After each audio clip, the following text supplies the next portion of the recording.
All right, JJ Watt is here. He is with Fast Twitch, an energy drink from Gatorade. What's going on, dude? Not too much. How we doing? I'm doing all right. You're local. This is like I am local. This it's is great. a home game for you. It's phenomenal. I'm just sleeping at my house at night, waking up, doing all the events. Played some golf yesterday. Can't beat it. Are we getting better at golf in retirement? We are not. We are hoping to, but we are not yet. So your brother was on this show 5 hours ago, 6 hours ago, boy. something like that.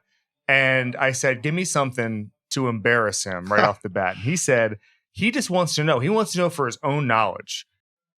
How many pounds in your life have you eaten of chicken breast?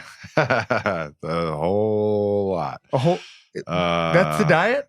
Oh, yeah. Chicken breast and oatmeal. All chicken breast, oatmeal, and like white rice. I mean, I go to the store and I order about 10 pounds of chicken breast twice a week. So that's 20 pounds a week times, I don't know how I play football. So I'm not going to do the math, but it's a lot. It's a lot. Oh my gosh. 10 pounds. That's something else. Does that diet change in retirement? Absolutely. Okay. Thankfully. It's part of the reason I retired is I don't want to eat any more chicken breast. The chickens were tapping out at that point. Yes. They're just like, this is so much. It's honestly a big part of it, though. Like the real reason is how much mental stress I put on myself, even in the off season, just to be prepared to have your body ready. I mean, I was talking to my agent earlier, like even during downtime now, I used to be like, I got to get food in because my body needs fuel. But now I'm like, oh, I'm actually not hungry. You don't have to stuff your face. This question was going to be later on, but that was a good seg to it.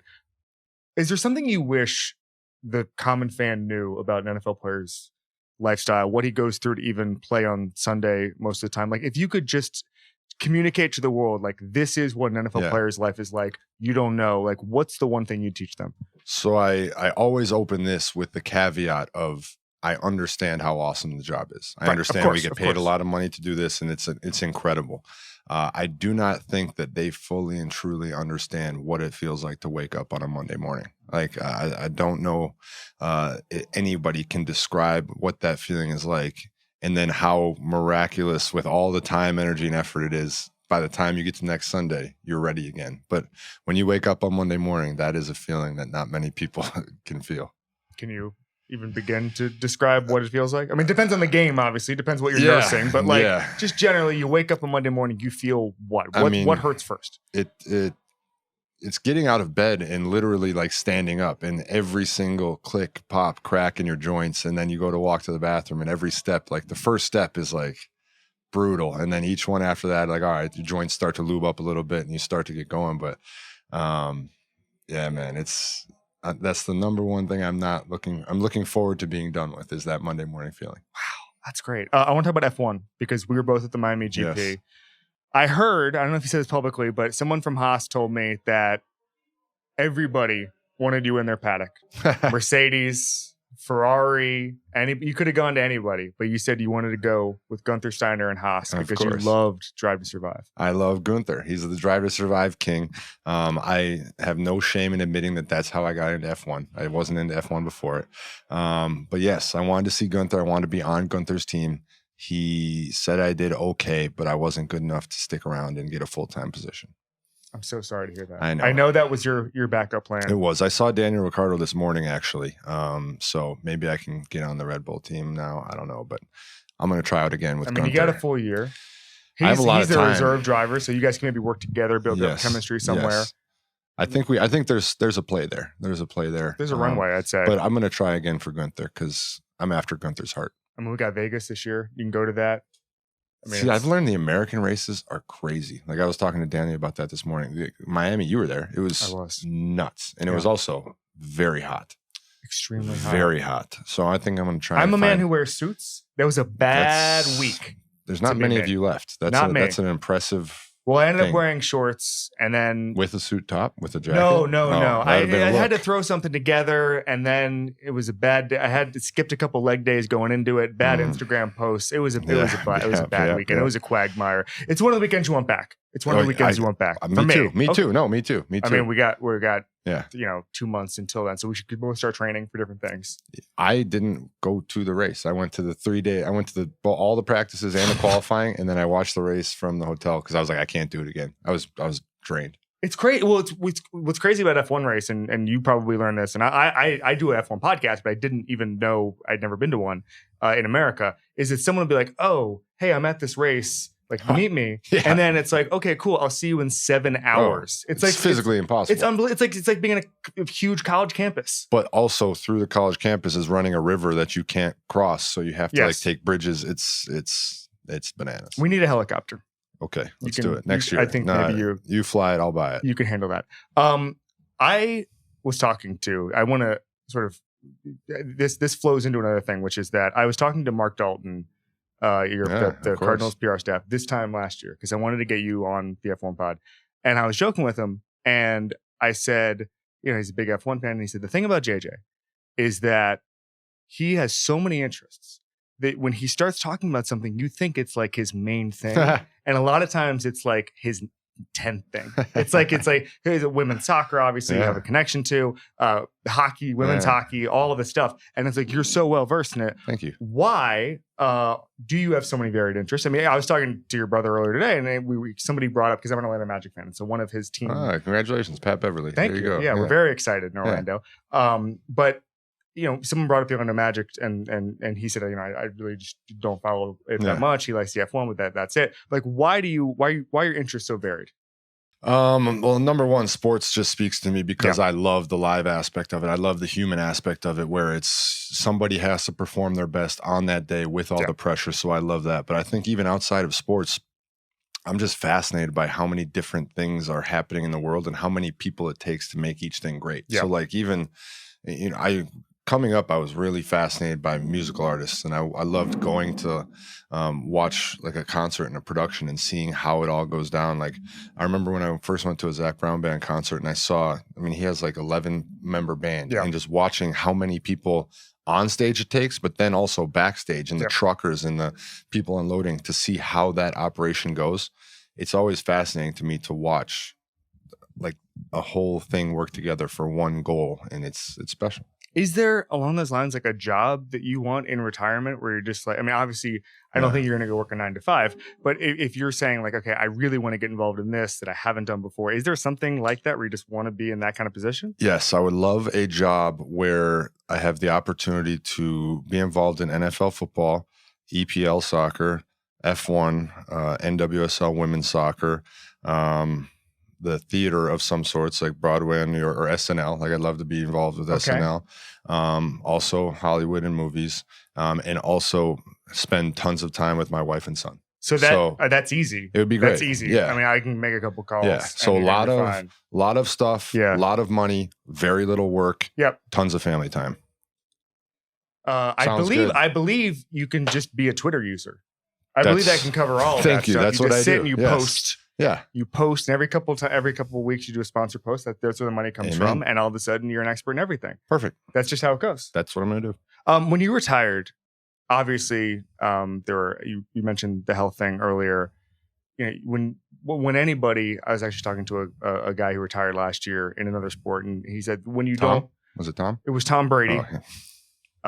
He tried to come on the show. He tried to come on the show. We said no. We said we had Stephen A. We have Tua tomorrow. He's overexposed. Yeah, and we didn't have room. We didn't have room. No, it's another sport, and he said that when you retire without a ring, that's all you think about is what would it feel like, all that stuff. When you're sitting down and saying it's time, do you feel a pang of regret? Do you feel like you did all you could? And it was funny to me because the guy I was talking to said that someone sat him down and said, you did win. You did win, and you have a ring, and that could be, XYZ accomplishment. It could be your kid. It could be, whatever. You have trophies. It's just not that trophy. Right. When you're sitting down and retiring, what's that process like when you're thinking about that stuff? No, there is certainly a part of me that's like, damn, you never got a ring. You never got the championship. That is the ultimate goal. But then I had to sit down and remind myself. Somebody put it perfectly. They said, imagine if you're in 5th grade. And you told yourself, you sat down, you put your NFL career on paper, and you said, this is going to be your life. Yep. Would you be proud? Would you be proud? Would you be happy? And I said, damn right I would be. So I'm proud and I'm happy. And the way you also have to think about it is I've been in the NFL for 12 years. Yeah. That's 12 teams that have won. That's all. So 12, and Tom, I think, is 4 of them. So that means that 7 other teams have won. So that means that 8 teams have won a championship, and I just didn't happen to be one of 8. And it's tough. It's a team game. It's a very difficult game.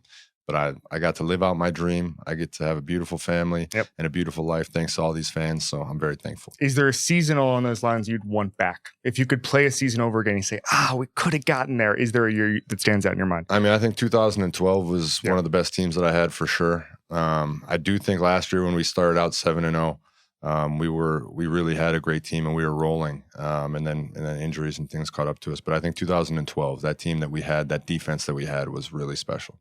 Yeah, no, it's just the era was crazy because you have the Patriots there. Yeah. They're taking wins away. I mean, it's just a tough time to be anybody but a Patriot, basically. Yeah, I mean, it's great. Or play with Peyton Manning, right? You know, I mean, and which not a bad. Tom Brady and Peyton Manning, they accounted for a lot of Super Bowls, and Eli. So Eli, just Manning. I mean, now they're all in media. Now they're all running production companies. Yes. And do you want to do media? I mean, it sounds like, by the way, it sounds like I'm putting words in your mouth, but a lot of the sports, you could probably work for a network and contribute to some of those things. Yeah, no problem. Can I set up a studio in my house and I'll just do each different sport from my own house? Yes. Why don't you do like a JJ's Wide World of Sports? It sounds like a lot of work. That's why. You just Zoom. We have Zoom now. Yes, and I agree. No, somebody else can go. That's what Peyton's doing. He's just doing it from his house. Yes, he's in Denver. Eli's in Jersey. Eli was on the show last week. He's in a basement in Jersey. Yeah. He's hanging out with his kids. He's going to hockey every single day in the morning.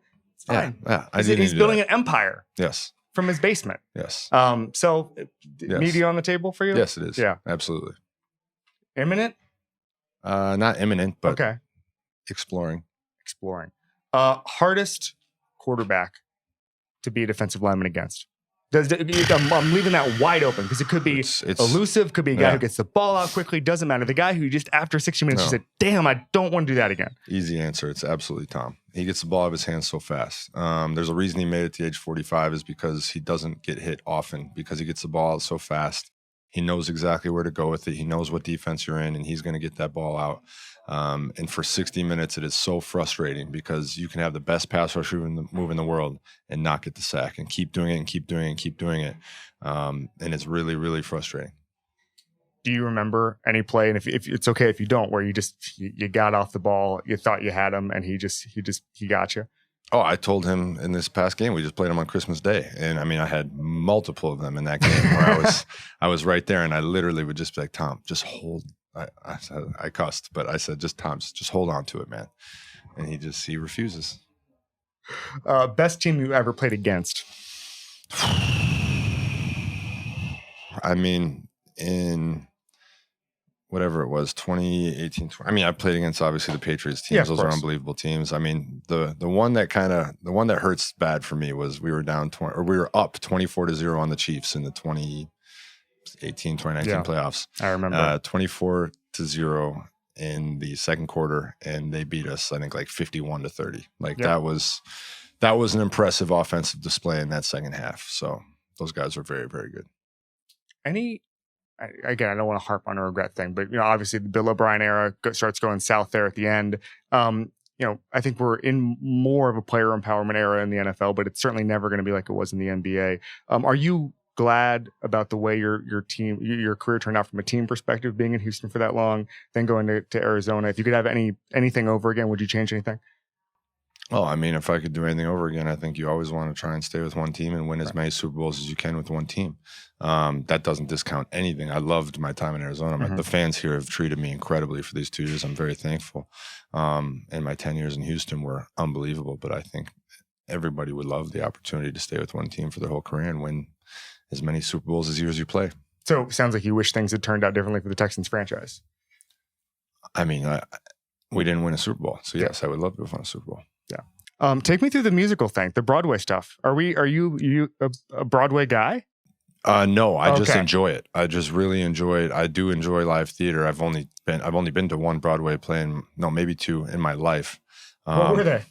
The Journey of a Salesman. It's Death like of the a Salesman? famous, Death of a Salesman. I went to Death of a Salesman, and I'm completely blanking on the second one. But the reason I love it is because I love live performance. Like I've done some TV and some movies and things like that. And on set, it's a lot of sitting and waiting. And then once you do perform, everything's silent. Like the people behind the cameras can't laugh, they can't clap, they can't do anything. I'm a football player, I'm a performer. I like to hear the crowd. That's why SNL was so fun for me, because it's live, there's people.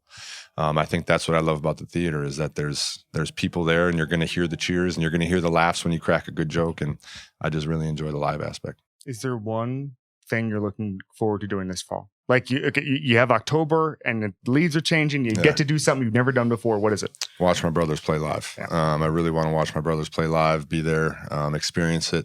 And I'm also hopefully going to go to some cool college games. Like I'd love to go to like the big college game, tailgate with the fans. Like I haven't got to do that. I would love to do that. Oh, wow. Cool. Just go tag regular with game day. No, like that would be cool, obviously. But like, I just want to do like the regular, park in the parking lot with the fans, play cornhole and drink beer and eat brats. Like that's what I want to do. Do you do that ever? Do you just kind of like just buy a ticket to something? Yes, I have. Like I'll do it with high school games and stuff. But I mean,